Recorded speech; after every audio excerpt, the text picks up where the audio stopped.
demi-finale dans un lieu non moins emblématique pour l'escrime, puisque le stade Pierre de Coubertin est vraiment un endroit qui accueille les plus grandes compétitions de Coupe du Monde. Là aujourd'hui on est au fleuret masculin, mais il y en a eu d'autres. Il y a eu l'épée à une époque, il y a eu du fleuret féminin également. Donc c'est vraiment un site à Paris qui permet de mettre en valeur l'escrime. Et si je ne me trompe pas, jusqu'en 2007, le stade Pierre de Coubertin accueillait les championnats de France élite. Ensuite, on est repassé sur un format de championnat de France par armes. Puis il y a 3 ans, on est repassé sur un format de championnat de France élite, c'est-à-dire l'élite du fleuret homme, du fleuret dame, de l'épée dame, du sabre homme, du sabre dame. Et il y a 3 semaines, retour de ces championnats de France élite au stade Pierre de Coubertin. Ouais, c'est un très très beau succès en termes d'organisation de spectacle. Espérons qu'il y aura une prochaine édition de ces championnats de France à Coubertin. Moi, j'y crois. Et je pense que c'est bien parti pour... Alors, Giulio Lombardi, vous le voyez à droite de votre écran, face à Choi, le ressortissant de Hong Kong. Voilà, Lombardi, on le disait tout à l'heure, ça a été un petit peu la surprise. C'est peut-être l'Italien le moins connu de ces phases finales, même s'il a un titre de champion du monde militaire. Et puis, il a plusieurs médailles et un titre de champion d'Italie. Quand on est champion d'Italie, c'est un petit peu justement comme en championnat de France, quand il y a un gros vivier comme ça, notamment au fleuret, c'est déjà significatif. Oui, puisqu'on parle quand même d'un pays qui est l'une des toutes meilleures nations en escrime, quelle que soit l'arme. Donc un titre de champion d'Italie, c'est quand même assez important. Mais là, il va falloir qu'ils sortent quelque chose de très très fort pour éliminer le champion du monde en titre.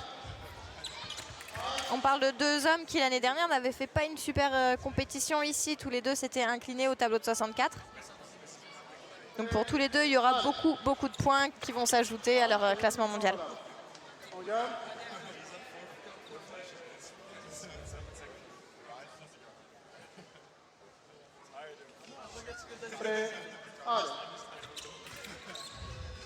Grand gabarit, Choi.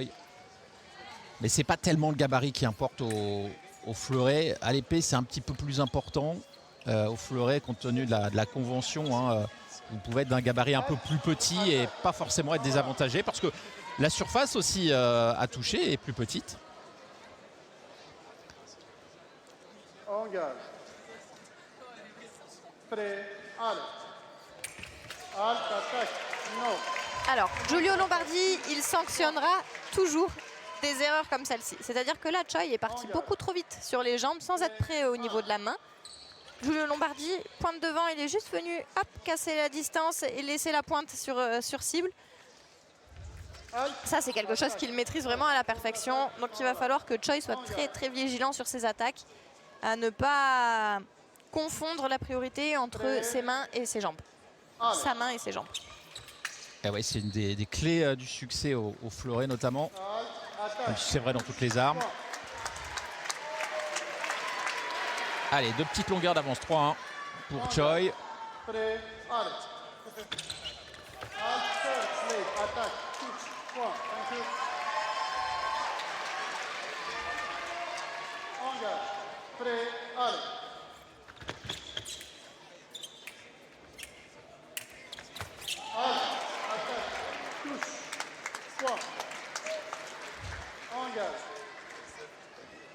Regardez ces 2 prises de fer.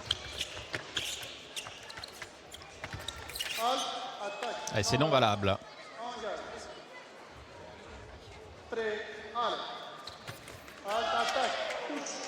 Oui, l'attaque est italienne, même si vous voyez, Choi, c'est la première fois qu'on voit une demande de vidéo là sur ces demi-finales.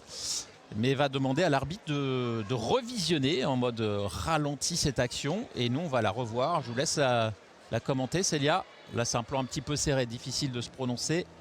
Mais sur le plan large, on va voir si Choi éventuellement est celui des 2 tireurs qui débute son attaque en premier. Alors, sans avoir vu trop le ralenti, je ne le déjugerai pas. Voilà, je resterai sur la décision d'Ayoub Ferjani, l'arbitre. L'attaque par de droite, il n'y a pas tellement matière à contester sur cette touche-là. Alors, on a droit à 2 vidéos par assaut. Si lorsque vous demandez cette vidéo, l'arbitre se déjuge, vous donne raison finalement, vous conservez le crédit de ces 2 vidéos et puis sinon, bien sûr, vous perdez une vidéo et puis 2. Oui, et également, l'arbitre peut de lui-même aller consulter la vidéo. Il y a aussi un assistant vidéo qui peut l'appeler et puis ils vont échanger tous les deux sur chaque consultation des ralentis. Et Lombardi qui passe devant. Hein. Ouais, ça revient à 5 partout. Lombardi qui est âgé de 23 ans. Seulement l'Italien qui est en train d'acquérir une expérience importante en atteignant déjà ses demi-finales et peut-être plus sur ce tournoi parisien.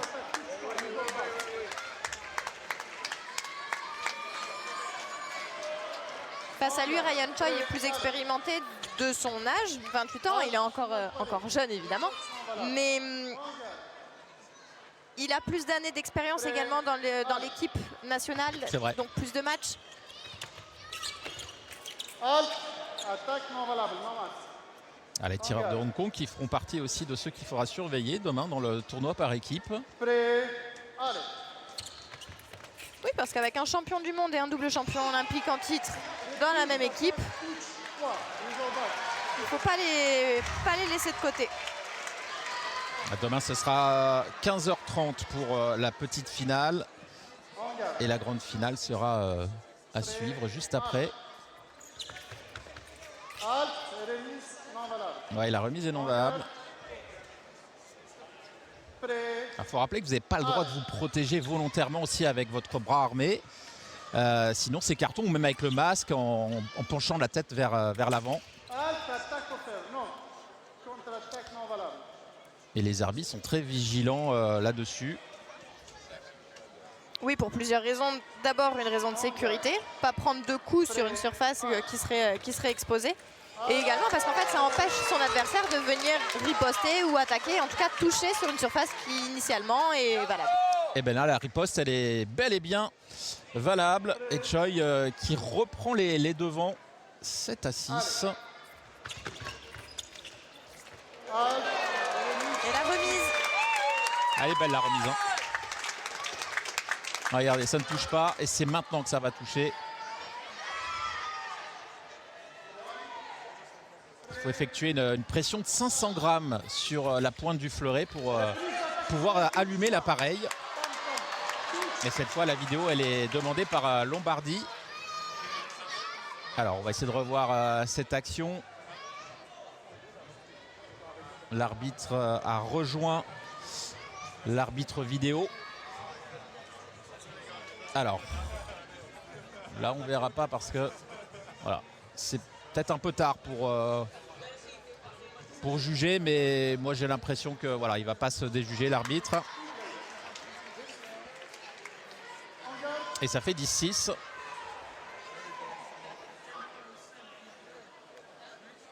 Alors qu'est-ce qu'il demande, Choi? Il a signalé qu'il y avait une erreur au niveau de son score et qu'on lui avait ajouté une touche. Ouais. Oui, ça fait 9-6 effectivement. Puisque la touche avait déjà été ajoutée et puis elle a dû être ajoutée après la confirmation de l'arbitre. Et l'attaque directe. Eh oui. On voit qu'il y a un battement, mais c'est un battement offensif qui est donc prioritaire sur la parade de l'Italien. Et on est bel et bien à 10-6.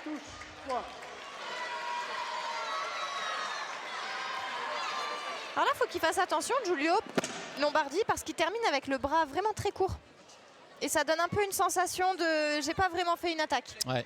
Et c'est aussi ce que demande Ryan Choi, qui dit moi mon attaque se termine pointe devant.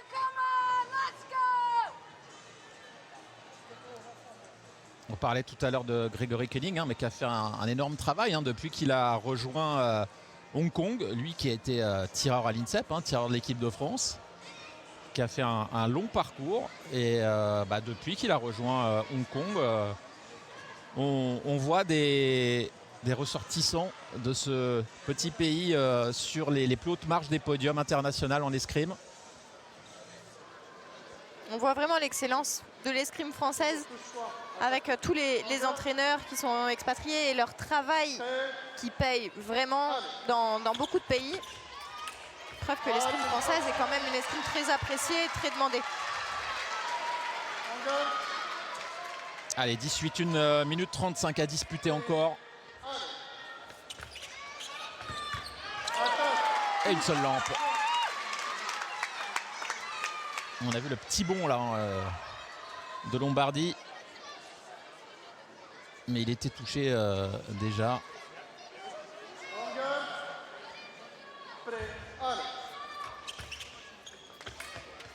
Alors, la parade riposte est non valable. Pas mal de supporters italiens évidemment dans le public. Alors en Italie ça repose beaucoup sur les clubs. En France on a des clubs très formateurs mais on a souvent une élite, c'est pas toujours hein, mais qui rejoint l'INSEP à un moment donné. Et en Italie même s'il y a des stages réguliers pour les équipes d'Italie, c'est quand même les clubs qui conservent leurs athlètes très longtemps. C'est un petit peu la différence entre l'Italie et la France qui sont quand même deux grandes nations d'escrime et qui ont des façons de travailler un petit peu différentes. Et les matchs France-Italie, il y en a très régulièrement dans toutes les armes, mais au fleuret, c'est toujours un grand spectacle. Allez, ça fait 12-8. Non, il y a un petit souci matériel là, je pense, sur le fil de corps ou le fleuret de Lombardie. Vous voyez, sur les battements, là, le non valable s'allume, donc ça, c'est pas normal, il faut changer d'arme. A priori, c'est plutôt l'arme. Là, c'est le fleuret. Vous voyez l'arbitre qui repart avec le fleuret qui a été changé. Il ne pourra plus revenir dans la housse du tireur, en tout cas pour ce match. Généralement, hein, les escrimeurs ont avec eux au moins 4 fleurets. Dans la housse, hein, j'entends, et plus même si besoin. Voilà, ça fonctionne. Alors le fleuret a été l'arme la dernière à être le sabre a été l'arme la dernière à être électrisée. C'était seulement dans les années 80. Le fleuret c'est quand même bien plus tôt, mais la première c'était l'épée parce que c'était finalement la plus simple. Hein. Vous touchez des pieds à la tête, il n'y a pas de convention. C'était la plus simple et elle a été déjà électrifiée dans les années 30, l'épée, vous vous rendez compte? Dans les années 30, j'avais pas cette info. Les premiers modèles, prototypes, c'était ça. Et le fleuret, lui, je crois il me semble que c'est 56 seulement pour l'électrification officielle aux Jeux Olympiques. Et il y avait un certain Doriola qui a tiré donc au jeu à la fois pour la période avant le fleuret électrique et après. C'est non valable. Ouais, l'attaque est non valable. Alors, qu'est-ce qu'il demande? Là, peut-être qu'il demande une vidéo parce qu'il pense que son adversaire Choi s'est protégé, non? En fait, il estime que Ryan Choi, en se baissant, a mis la tête devant. C'est ça, c'est ce qu'on disait tout à l'heure. Le problème qu'il a, Lombardi, c'est qu'il n'a plus de demande vidéo. Ah bah oui, bien sûr. Il en avait 2, il n'en a plus. Donc celui qui peut demander une vidéo, c'est encore Ryan Choi, à qui il en reste une. Ou c'est les arbitres entre eux qui peuvent décider d'aller regarder une vidéo. Allez, nouveau changement de fleuret pour Giulio Lombardi.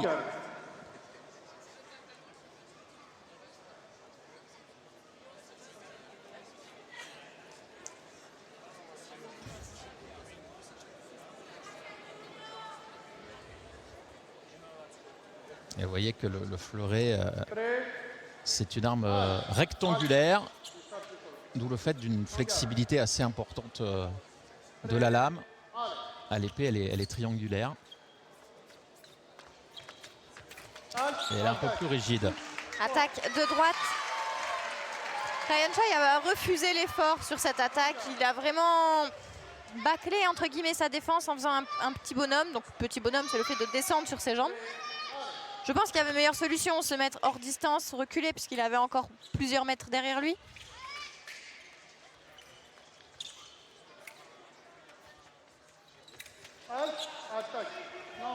L'attaque qui est non valable. Mais c'est vrai que le petit bonhomme, si vous le faites, il ne faut pas se faire toucher non plus. Hein, parce que vous n'êtes pas prioritaire sur l'attaque de l'adversaire. Regardez Choi qui essaie de ne pas donner de fer à l'Italien. Lombardi là n'est pas d'accord parce qu'en fait, sur le papier, si la première attaque ne touche pas, la priorité part en face. Sauf qu'en fait, Giulio Lombardi, il repart pas. On peut difficilement lui donner la priorité parce qu'il ne repart pas directement. C'est pas lui qui repart en premier. C'est Ryan Choi qui remet une nouvelle attaque après avoir fait échouer sa première. Oui, absolument.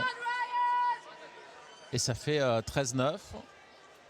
Il faudrait peut-être que Lombardi essaie d'aller atteindre le deuxième tiers-temps. Il reste 39 secondes à disputer.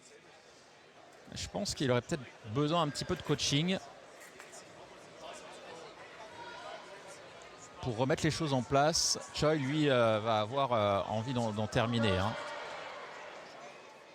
Choi n'a aucun intérêt d'aller à la pause. Ouais. Il est devant, il est sur une bonne dynamique. Lombardi est un petit peu sans solution. Et ça finit par toucher en plus pour le champion du monde.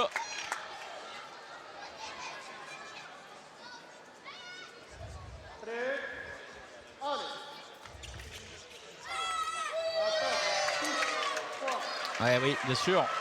C'est Lombardi qui a raison sur cette action. Il est allé un petit peu, j'allais dire mollement, Choi, mais un petit peu doucement. Et il est monté, il était plus à la verticale que vers l'avant. Voilà, la 15e touche. Elle vient d'être portée sans appel, oui. Là, il n'y a aucun doute. Victoire de Choi, donc on retrouvera tout à l'heure, c'est-à-dire dans une dizaine de minutes maintenant, les 10 minutes réglementaires entre la fin de la deuxième demi-finale et la finale. On le retrouvera face à Massialas. Ça nous promet une belle confrontation avec des styles de tireurs au grand gabarit, des styles pas opposés mais assez différents. Et puis voilà, deux grands tireurs, le champion du monde qui va tirer face à quelqu'un à qui Paris réussit régulièrement. Massialas d'ailleurs qui avait fait de bons Jeux Olympiques à Paris, me semble-t-il. Qu'est-ce qu'il avait fait à Paris, Massialas, que je dise pas de bêtises. Fleuret masculin, est-ce que par équipe? Alors, il n'est pas médaillé aux Jeux à Paris, Massialas. Ouais, bien sûr, c'était Nikitkin qui avait fait la 3e place. Prendre la médaille de bronze, exactement. Ouais. Alexander Massialas avait fait la médaille d'argent à Rio en 2016. Et c'est Nikitkin, lui aussi vainqueur ici au CIP par le passé. D'ailleurs, dans la salle, il y a des photos de ceux qui ont gagné les dernières éditions. Une édition qui plaît aux Américains, puisque nous avions également Reisi Bonon qui l'avait emporté à 2 reprises. Regardez, elles sont belles ces actions en contre-plongée dans ce très beau stade Pierre de Coubertin.